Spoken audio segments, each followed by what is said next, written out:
Les oreilles n'annoncent acte corades. Nous allons prier pour le corps de Christ. Il y a quelque chose qui se passe dans cette saison. Ça fait plusieurs années que je prophétise la persécution de l'Église et cela s'accomplit déjà. Mais ce qui arrive est beaucoup plus dangereux que tout ce qu'on a vu. Et cette persécution n'est pas juste une persécution extérieure, même à l'intérieur.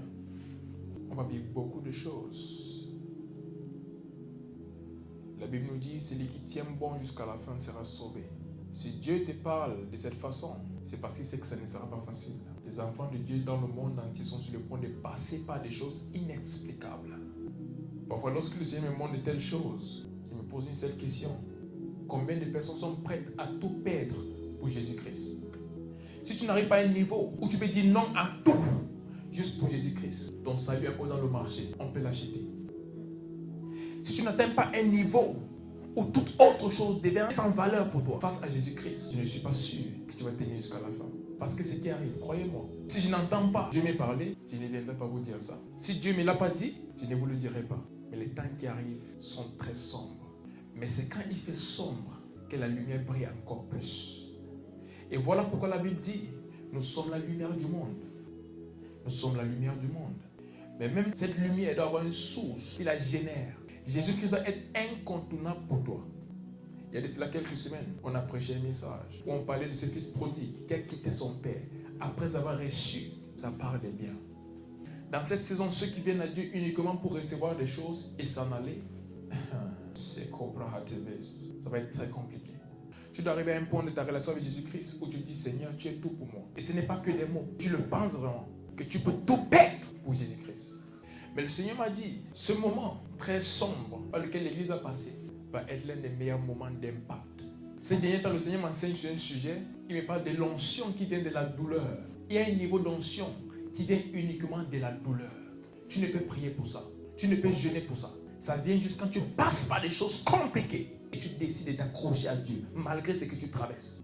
Tu peux tout perdre en un jour, mais tu continues avec Dieu. Tu continues de servir Dieu avec joie. L'onction qui vient de la douleur. L'Église entre dans une phase très compliquée. Et ceux qui sont là avec Dieu, uniquement pour ce qu'il donne, commencent à changer d'objectif. Restez avec Dieu pour qui il est et pas juste pour ce qu'il donne. Il va te bénir, mais ne sois pas là pour ça. Sois là pour lui. Que même si un jour, cette bénédiction t'est réclamée, tu es prêt à laisser cela pour Dieu. Nous vivons dans un monde aujourd'hui où toute autre chose compte. Mais Jésus-Christ ne compte pas pour plusieurs. Plusieurs chrétiens disent, nous l'aimons. Mais face à des petites choses, des persécutions, des opportunités, il réunit Jésus-Christ encore et encore. La Bible dit, lorsqu'il reviendra, est-ce qu'il trouvera la foi parmi les hommes? Est-ce qu'il trouvera la foi parmi les hommes? Et la foi sans les actes est morte. Donc cette foi, ce n'est pas juste dire, je crois en Jésus-Christ. Quelles sont les preuves? Quelles sont les preuves que nous croyons en Jésus-Christ? Que celui qui m'accepte porte sa croix et qu'il me suive. Il n'a pas dit celui qui m'accepte, qui part se coucher, je viendrai lui rendre visite dans la nuit, qui part faire sa vie comme il veut, et je serai avec lui. Si tu me suis, si tu m'aimes, porte ta croix et suis-moi. Que celui qui m'aime porte sa croix et qu'il me suive. Voilà le message de Jésus-Christ pour cette saison. Ne laissez pas le monde vous distraire. Ne laissez pas les choses visibles captiver toute votre attention. Laissez Jésus-Christ être au centre de tout. Non seulement qu'il soit au centre de tout, mais qu'il soit le centre de tout. Ce n'est pas le message que j'avais pour nous ce soir. Mais lorsque je suis monté, le Seigneur a tout changé. Même le verset biblique qu'il avait prévu, tout est changé présentement. Il a dit, informe la jeunesse, informe le monde, informe l'Église, que des périodes très sombres arrivent. Et celui qui va tenir ferme jusqu'à la fin, c'est celui qui décide de s'accrocher à Jésus-Christ et est prêt à laisser toute autre chose. Croyez-moi, vous allez perdre des choses. Croyez-moi, beaucoup de choses. Dans notre génération, c'est difficile. Non, Dieu nous aime, il ne peut pas laisser ça arriver. Les sauvenailles, l'onction qui vient de la douleur est sur le point de se déclencher dans le corps de Christ. Vous allez voir beaucoup de choses se passer, des choses inexplicables. Vous allez voir ces hommes de Dieu qui perdent des personnes très chères, des hommes de Dieu qui perdent tous les enfants en un jour. Un accident, ça prend tous ces enfants. Et vous allez dire, où est le Dieu que ces hommes servent? L'onction de la douleur. L'onction de la douleur est sur le point de naître. Il y a un niveau d'autorité qu'on n'a pas vu pendant des décennies qui va commencer à se manifester à cause de cette onction qui vient de la douleur. Les jours de Ida Rosa, de Babalola et tous ces grands Ces personnes qui sont passées par beaucoup de choses inexplicables et qui ont reçu cette onction-là, ces jours-là reviennent. Et on va payer le même prix. Mais il y a une récompense. Il y a une récompense pour cela. Le réveil de la fin des temps n'est pas un réveil dans le calme. Le réveil de la fin des temps est un réveil dans la persécution. Voilà pourquoi il nous faut la puissance et l'autorité spirituelle. Mais cette autorité viendra de la douleur. Et cette puissance viendra de l'intimité avec Dieu et la sanctification. L'autorité viendra de la douleur. Les choses par lesquelles tu vas passer. Et Dieu va te donner un autre niveau dans le monde spirituel. Un autre niveau d'autorité. Tu auras une promotion spirituelle. Parce que tu es passé par ces choses. Tu t'es accroché à Jésus-Christ jusqu'à la fin. Et la puissance viendra de l'intimité avec Dieu et une vie de pureté. Le temps où on pouvait vivre n'importe comment et venir servir Dieu, c'est terminé. Dieu cherche des vrais adorateurs. Il adore en esprit et en vérité. Le temps de vivre pour Dieu et vivre pour soi et vivre pour beaucoup de choses à la fois, c'est terminé. Cette saison est une nouvelle saison. Et le Seigneur me disait dans cette saison, il va utiliser les jeunes. Ça paraît impossible. Parce que lorsque nous regardons aujourd'hui, même la jeunesse chrétienne, trop de distractions. Ça va être une chose qui va choquer tout le monde. Le changement va être radical et rapide. Beaucoup de jeunes en ce moment sont en train de se rendre compte de beaucoup de choses. Ils sont en train de s'aligner avec l'Esprit de Dieu. Et pendant que le diable pense qu'il a vaincu une génération, une armée va se lever d'une façon qui ne pourra s'opposer à elle. Et avant qu'ils ne se rendent compte, l'enlèvement aura eu lieu. C'est un travail rapide et efficace que le Seigneur fait en cette saison. La question c'est, est-ce que tu veux faire partie de ceux-là qu'il va utiliser? Dans ce cas, tu dois accepter de passer par ces moments difficiles et rester vrai avec Dieu. Passer par des problèmes et t'accrocher à Jésus-Christ. Pendant que les autres essayent de se compromettre, tu dis non, moi je ne le ferai pas. Joseph était un esclave chez Potiphar. Et la femme de son maître le désirait. Quelle opportunité. Joseph a dit non, je ne le ferai pas. Et des fausses accusations contre lui. Et il est allé en prison. On l'a jeté en prison. Même en prison, il a interprété des rêves de personnes qui sont sorties de la prison. Et celui qui est sorti de la prison, lorsqu'il est parti, il a été restauré à son rôle. Il a oublié Joseph qui a prophétisé cela. Mais un jour est arrivé. Lorsqu'il avait fini de remplir la coupe de sa douleur, la promotion est venue. De la prison au palais. Ça, c'est l'histoire de quelqu'un au nom puissant de Jésus-Christ. Ce par quoi tu traverses en ce moment, ce n'est pas pour te briser uniquement, mais c'est également pour bâtir quelque chose en toi. Dieu utilise ces choses pour briser l'orgueil, pour briser toutes choses qu'on croit être en notre possession en termes de capacité personnelle. Ou la seule chose et la seule personne à qui tu regardes, c'est Jésus-Christ. En dehors de lui, tu ne vois rien d'autre. Donc il te fait passer par des choses et tu essayes tout ce que tu essayais avant et ça échoue. Et parfois tu arrives même dans ton lieu de prière. Tu n'as même pas de sujet de prière. Les langues coulent. Tu ne sais pas quoi dire à Dieu. Tu ne sais pas quel mot utiliser. La douleur profonde, il n'y a pas de mots. Les langues coulent. Et en ce moment, il dit, ta coupe est pleine. Viens partager dans ma gloire. Et il t'amène très loin. Je suis un jeune et j'aime parler à la jeunesse. Parce que Dieu m'a envoyé premièrement à la jeunesse, même si je suis un prophète aux nations. Et je suis en train de parler à la jeunesse maintenant. C'est notre saison. C'est notre moment. Et la Bible dit, plusieurs sont appelés et peu sont choisis. Mets-toi en condition pour être utilisé par Dieu. Les distractions, le péché. Il y a du plaisir dans le péché. C'est la vérité. Même la Bible le dit. Mais la Bible précise que ça ne dure qu'un temps. Par contre, ce qui dure éternellement, c'est une vie avec Jésus-Christ. Elle a une valeur ici et une valeur dans la vie d'après. Si tu te sacrifies à vivre pour Jésus-Christ maintenant, non seulement il va faire des grandes choses avec toi ici, mais après cette vie, tu auras une place avec lui au ciel. Tu auras une récompense pour ce que tu as fait. Et si jusqu'à ce jour, tu as vécu n'importe comment, et tu dis, prophète, peut-être Dieu m'a disqualifié. Non, aujourd'hui c'est ton jour. Décide à partir de maintenant de commencer une nouvelle chose avec lui. Dis à partir d'aujourd'hui, je vais commencer une nouvelle vie avec Dieu. Et tu verras sa gloire d'une façon extraordinaire dans ta vie. C'est notre saison. Dis à ton voisin, c'est ma saison. C'est ma saison. C'est ma saison de gloire. C'est ma saison de démontrer que je suis enfant de Dieu. C'est ma saison de gagner le monde. Et il y a un fardeau pour ceux qui ne sont pas encore enfants de Dieu. Saisissez toute opportunité pour parler de Dieu. Toute opportunité, saisissez-la pour parler de Dieu. La personne que tu vois aujourd'hui, tu te dis, un jour je vais lui parler. Peut-être elle sera à la morgue juste quelques temps après.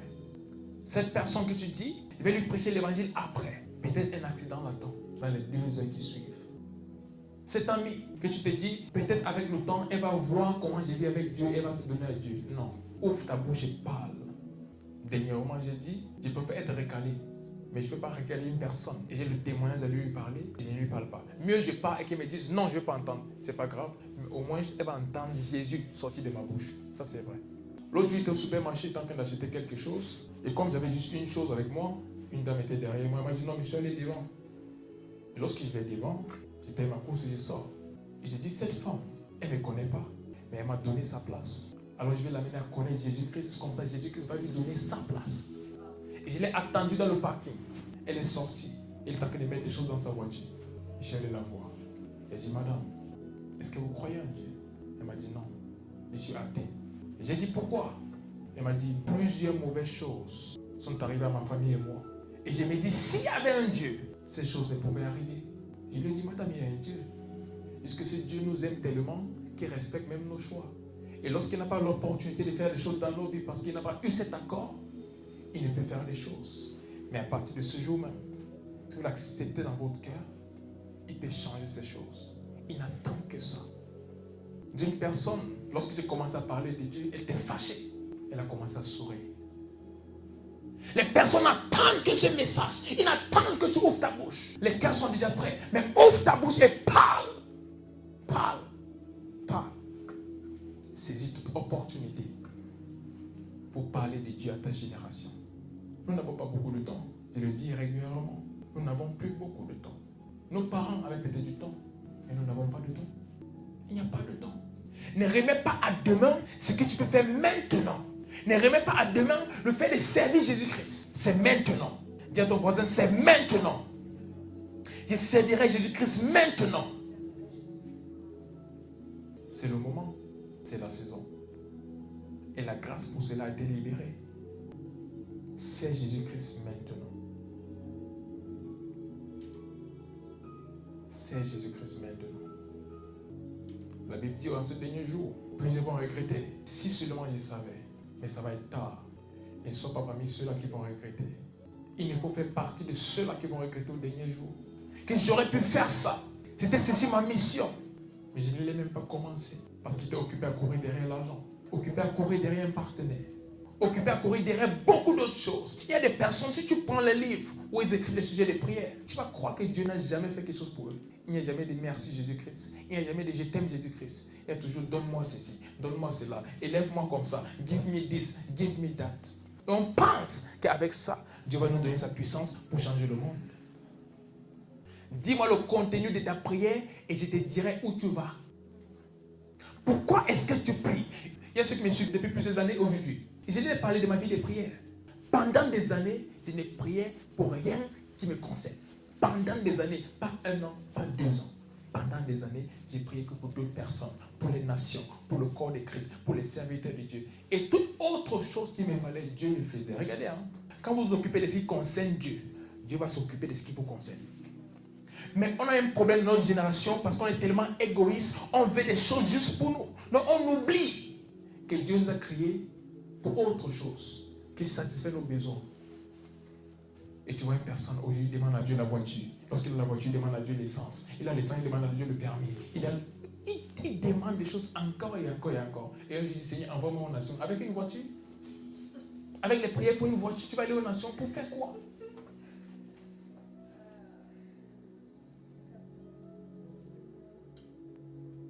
Tu étais malade. Aujourd'hui, tu es guéri. Tu ne dis pas merci Jésus-Christ. Tu demandes une nouvelle chose. C'est bien de demander. La Bible nous demande cela. Il faut demander. Mais ce n'est pas la chose la plus importante. Parce que heureux est celui qui donne. Il y a plus de bénédictions à donner qu'à recevoir. Il y a des prières que lorsque tu les fais, tu es en train de donner quelque chose. Quand tu pries pour les jeunes de ta génération, et le Seigneur touche leur cœur, tu es en train de donner quelque chose. Quand tu pries pour des personnes malades dans le monde, que le Seigneur les guérisse, tu es en train de donner quelque chose. Quand tu pries pour l'unité et l'amour dans le corps de Christ, tu es en train de donner quelque chose. Il y a une récompense pour cela. À chaque fois que tu apparais devant Dieu, ne sois pas là pour réclamer une chose. Ne sois pas là pour faire une demande. Parfois, arrive juste pour dire merci Seigneur pour tout ce que tu as fait. La plupart des fois, lorsque j'adore, je commence à pleurer. Et peut-être certaines personnes vont penser que c'est quelque chose qui est descendu sur moi. Non. Parfois, je commence à me revoir quand j'étais enfant. Il y avait une t-shirt bleue que j'avais, c'était déchiré ici. À chaque fois, je vois ça. Je vois le petit garçon qui courait sous le soleil en train de jouer avec ses chiens. Et aujourd'hui, je parle et plusieurs m'écoutent. Seigneur, merci. Seigneur, merci. Dans ma famille, plusieurs, à mon âge, n'ont pas fait ce que j'ai fait. Seigneur, merci. Je ne suis peut-être pas où je dois être en ce moment. Je vais arriver avec le temps. Mais pour ce que tu m'as déjà donné et pour ce que tu as déjà fait jusqu'ici, Seigneur, merci. Tu m'as envoyé comme prophète aux nations. Peut-être que je n'ai pas encore rassemblé le foule d'1 million de personnes. Mais pour le nombre que tu m'as donné maintenant, Seigneur, merci. Dans ta gratitude à Dieu, c'est trouve ton prochain niveau. Dans ta reconnaissance, c'est trouve ton prochain niveau. Ne sois pas là chaque fois, juste pour recevoir, recevoir et recevoir, sans toutefois donner. Le roi David a dit, je ne donnerai pas à mon Seigneur ce qui ne me coûte rien. Si tu n'as jamais fait quelque chose pour Dieu qui te coûte, tu n'as pas encore donné à Dieu. Parce que donner à Dieu, ce n'est pas juste qu'il reçoive quelque chose, c'est que ça doit être une chose qui est un sacrifice. Quand on parle de sacrifice, ça doit te coûter. Lorsque ça te quitte, ça doit te faire mal. Parfois, c'est ton temps de sommeil. Ça va quitter de 8h à 4h par nuit. Et tu vas passer 4 heures à prier en langue. Pas pour toi, pour les nations, pour le corps de Christ, pour le plan de Dieu. Que sa volonté s'établisse ici sur terre, comme c'est écrit au ciel. Tu n'es pas encore de prier, Seigneur, donne-moi un époux, donne-moi une épouse. Non, tu pries pour le corps de Christ. Tu pries pour les serviteurs de Dieu qui passent par plusieurs choses. Tu pries pour l'église persécutée. Shapatai. C'est une nouvelle saison. Et Dieu attend de nouvelles choses de ses enfants cette saison. Nous avons été trop égoïstes pendant longtemps. Je peux vous dire la vérité. Le ciel n'est pas très content du corps de Christ. Je ne suis qu'un jeune garçon. Mais gloire à Dieu que j'entends sa voix clairement. Et le ciel n'est pas très content du corps de Christ.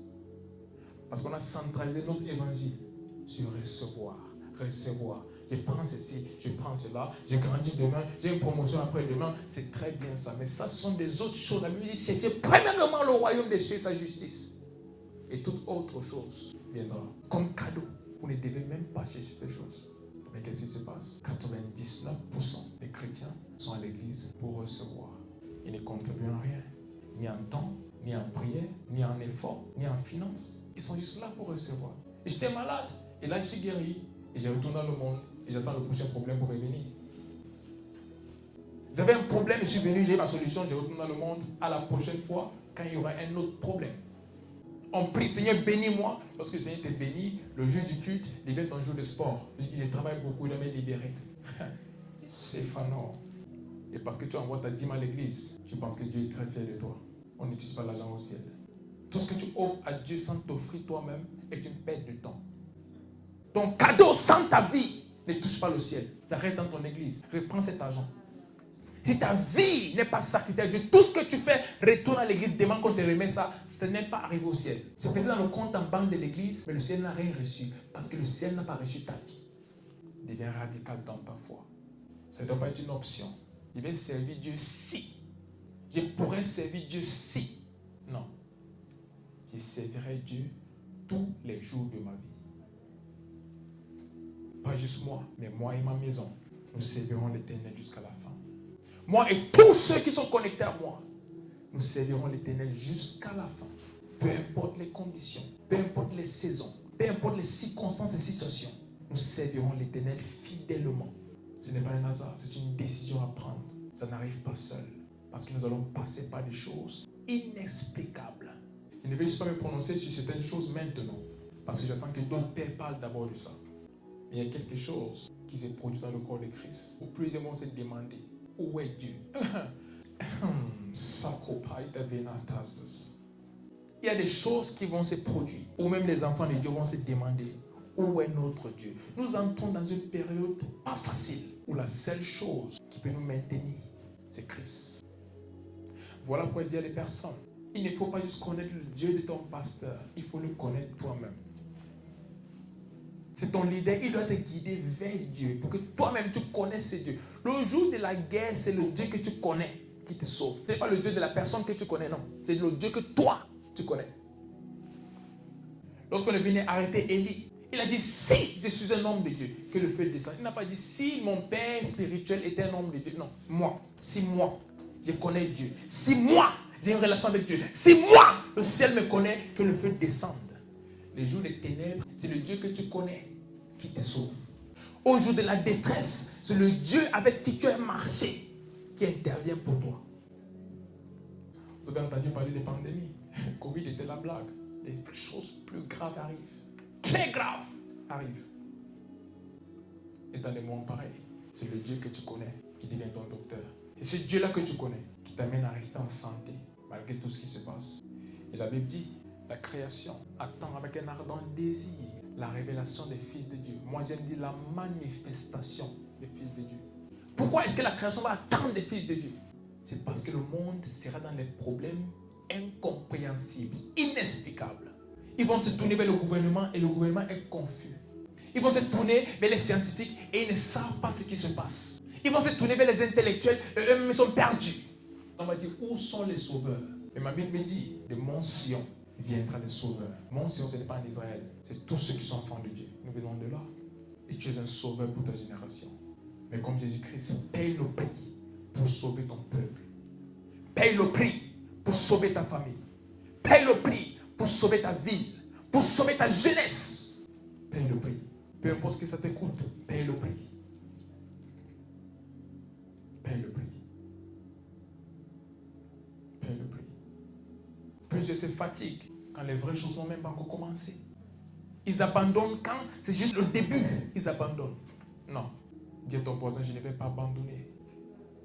Je vais tenir ferme jusqu'à la fin. Jésus-Christ compte sur toi. Lorsque le ciel voulait envoyer quelqu'un, une question était posée. Qui est-ce qu'on peut envoyer? Et qui ira? Qui? C'est une personne. Tu peux être cette personne-là. Si Dieu cherche quelqu'un en France maintenant, tu dois décider que ce sera moi qui va envoyer. Si Dieu cherche quelqu'un dans ta famille, cette personne doit être toi. Ne dis pas, il y a l'un de mes frères quelque part qui aime Dieu. Non, ça doit être toi. Comme ça, si lui aussi il est prêt, vous serez deux. Ça rend le travail facile. Ne remets pas cette responsabilité à quelqu'un d'autre. Ne transfère pas cette responsabilité à quelqu'un d'autre. Sois cette personne qui sortira ta famille de l'obscurité. Sois cette personne qui sortira ta jeunesse de l'obscurité. Sois cette lumière dont le monde a besoin dans des moments aussi sombres. Sois cette lumière-là. Sois le sel de la terre lorsqu'elle n'a plus de goût. Mais la Bible nous dit, si le sel perd son goût, à quoi bon ça sert? À quoi bon ça sert s'il perd sa valeur? Ne perds pas ta valeur. Il faut te voir comme Dieu te voit. Il faut te comporter selon ce que Dieu attend de toi. Il faut vivre pour Dieu. Il faut servir Dieu. Ne vous inquiétez pas. Plusieurs ont l'envie de le faire. Mais ils se disent, comment je vais faire financièrement? Comment je vais faire pour le mariage si je ne me compromets pas? Aujourd'hui, on veut d'abord vivre d'une certaine façon. Confirmer qu'on peut être compatible. Non, non, non. Laisse tout ça. Ce sont des distractions du diable. Laisse le Seigneur te conduire selon sa parole. Et il va t'étonner encore et encore. Et de cela quelques années, j'ai pris la décision de me séparer de tous et de tout. Peu importe les critiques. Cet homme m'a dit, il est devenu orgueilleux. Il est devenu ceci, il est devenu cela. Mais tu ne peux changer des personnes si tu restes où elles sont. La séparation est inévitable pour revenir en tant qu'un sauveur. Et après 1 an et quelques de séparation, 1 an et quelques de disparition, les personnes qui connaissaient Samuel sont revenues pour voir un prophète. Dieu n'a pas fait de moi un prophète en ce moment. Mais le prophète à moi sommeillait parce que j'avais encombré avec beaucoup de choses qu'il ne fallait pas. J'ai donné mon temps à des choses qu'il ne fallait pas. Le temps de la prière, j'étais en train de causer avec des amis. Mon but n'était pas gagner les âmes. Mon but était de signer pro dans le football. C'est une bonne chose. Mais toute autre chose que tu fais dans ce monde qui passe avant Dieu est un échec. Et Dieu pose une question maintenant. Es-tu celui-là qui va utiliser? Ou doit-on attendre un autre? Dans ta famille, es-tu la personne qui va utiliser? Ou est-ce que ta famille devrait attendre une autre personne? Dans ton pays, es-tu ce jeune-là qui va payer le prix pour gagner sa jeunesse à Christ? Ou doit-on attendre un autre? C'est une décision à prendre maintenant et à suivre tous les jours de ta vie. Voici la meilleure décision de ma vie. Tout laisser pour suivre Dieu. Tout laisser. Tout. Et tout laisser. Tout comme tout. Et aujourd'hui, je vis ma meilleure vie. Croyez-moi. Il y a ceux qui peuvent vous dire, oh Dieu est bon, Dieu est miséricordieux et tout. Mais lorsqu'ils rentrent dans leur chambre, ils pleurent. Non. Quand je prêche, il y a une joie dans mon cœur. Si je m'exprime réellement, vous allez croire que je suis fou. Si j'exprime vraiment ma joie, vous allez croire que je suis fou. Parce qu'il n'y a rien qui me satisfait comme faire ce que je suis en train de faire présentement. Il y a plusieurs qui m'écoutent en ce moment. Et vous sentez que le Seigneur vous appelle au ministère. Et vous vous posez trop de questions. Si je me donne pleinement, comment est-ce que j'aurai les sous? Comment est-ce que j'aurai l'argent pour ceci? Comment est-ce que... Non. Donne-toi d'abord l'obéissance. À Mélenchon, je n'avais que des promesses et des prophéties. Il n'y avait rien sur place. Il n'y avait rien à côté que quelqu'un pouvait dire, ok, on va te soutenir pour le ministère, on va te soutenir pour ceci. Non. Dieu m'a dit, va, je suis avec toi. Et j'ai pris la route. Et laissez-moi vous dire, c'est le meilleur voyage jusqu'ici. Ton meilleur voyage est ce voyage sur lequel tu embarques, selon l'Esprit de Dieu, où il te dit, fais ceci. Et aveuglement, tu acceptes de le faire. Même si les choses qui t'entourent ne ressemblent pas à ce que Dieu t'a dit, laisse sa parole être vraie et que toute autre chose soit fausse. Dieu nous amène à un autre niveau. Dieu nous amène à un autre niveau. Même maintenant, Dieu nous amène à un autre niveau. Les vies changent en ce moment. Sopate livrandos café la braille. L'eco sante corones enta cobria tabals. Les sovenante covria acte coradelis. L'eco zevanante covria acta avanos. Merci Seigneur. Merci Seigneur. Li soveina non crest ecta sovra dila atas. Fais une nouvelle chose, Seigneur, parmi tes enfants ici présents. Et même ceux qui regardent en ligne. Fais une nouvelle chose dans leur vie à partir de ce jour. Et même dans ma jeunesse, Seigneur, fais une nouvelle chose. Dans ma jeunesse, fais une nouvelle chose. Pour ta gloire et pour la joie de ton peuple. Merci Seigneur. Au nom de Jésus-Christ. Amen. Amen. En ce moment, nous allons juste donner nos offrandes. Pour ceux qui sont ici, vous allez venir déposer cela sur l'autel. Et ceux qui sont en ligne, il y a un lien PayPal dans la description, par lequel vous pouvez donner vos offrandes, vos dîmes, vos semences. Et également, pour ceux qui n'ont pas PayPal, il y a un numéro de téléphone à contacter. Et nous allons vous fournir toute information qu'il vous faut. Que le Seigneur vous bénisse. Seigneur, j'ai prié pour tes enfants en ce moment. J'ai prié pour les offrandes, les dîmes, les semences. J'ai déclaré qu'une nouvelle chose commence dans leur vie au nom puissant de Jésus-Christ. À partir de ce jour, c'est le moment d'une nouvelle manifestation de ta gloire dans leur vie. Et j'ai déclaré que toutes les bénédictions qui accompagnent ces gestes qu'ils ont posés soient le partage au nom puissant de Jésus-Christ. Ils sont bénis au nom puissant de Jésus. Amen. Gloire à Dieu. Je vais juste prier pour vous. Oui, ça c'est bien.